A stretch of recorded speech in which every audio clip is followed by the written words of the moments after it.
ते खरोखर उत्साह चैतन्य निर्माण करण्याला कारणीभूत आहे। एक कार्यकर्ता कसा असावा त्यांनी सांगितलेले अनुभव आपल्याला निश्चितपणे पदयात्रेला तयार करतील। बोलता बोलता पदयात्रेचे 12 वर्ष झालेले आहेत। आपल्याला छान वाटतं बोलताना पदयात्रा केली मी, परंतु एखादी पदयात्रा जर करावायची असेल, तिचं नियोजन जर करायचं असेल तर त्यासाठी काय कष्ट घ्यावे लागतात हे जावे त्याच्या वंशा तेव्हा कळेल। आणि म्हणून पदयात्रा संयोजनासाठी काय काय कष्ट पडतात, गोपीनाथ शास्त्री त्याचं फार मोठं नियोजनाचं एक प्रतीक आहे, अनुभव आहे।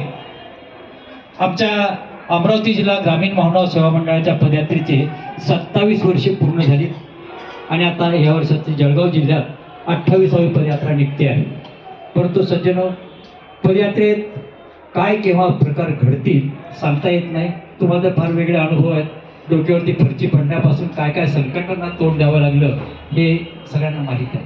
कधी काय सांगता येत नाही। एकदा आम्ही होतो पदयात्रेमध्ये दगड धानोऱ्याला 12 खंडीच्या ठिकाणी आणि नेमके बोलू नये परंतु जे विशेषाने ते तिथे आले, परंतु पोलिसांना त्यांचा ट्रेस लागला, मार्ग लागला आणि त्यांचा शोध घेत घेत पोलीस आले।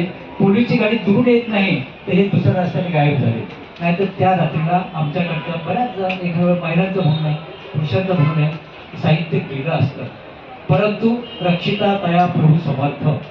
पदयात्रेचं खरंच कोण संरक्षण करतो?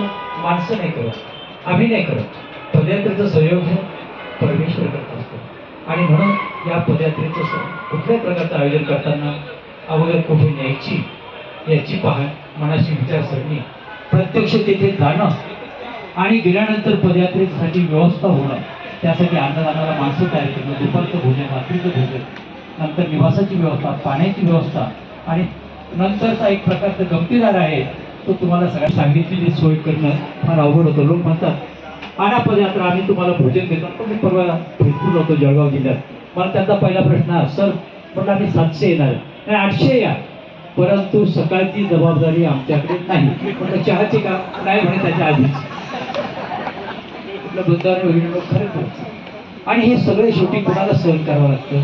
पदयात्रेचे जे आयोजक असतात ना त्यांना नंतर फोन येतात की पदयात्रा घेऊन आले परंतु अशा प्रकारची घाण झाली आणि आता आम्हाला लोकांच्या शिव्या सहन कराव्या लागत आहे।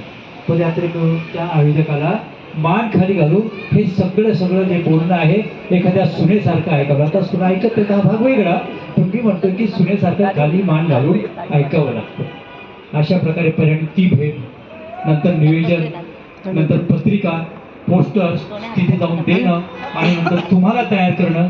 आणि गोपीनाथ शास्त्रींची अशी चांगल्या प्रकारची सवय आहे त्यातली की प्रत्येकाच्या घरी जातात।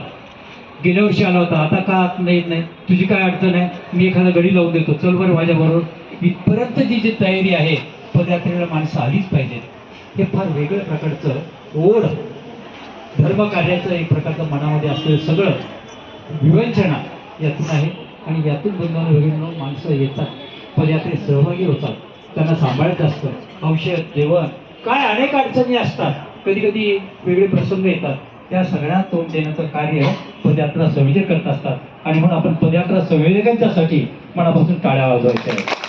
आणि या पदयात्रेचे संयोजक गोपीनाथ शास्त्री सुकेणेकर यांनी 1 वर्ष नाही 2 नाही 12 वर्ष असा हा त्रास, आपण तर म्हणून 14 वर्षाचा वनवास, बाबा 2 वर्ष वनवास शिल्लक आहे। आपण इथेच राम वनवासाला होता 14 वर्ष, त्यातला हा एक वनवास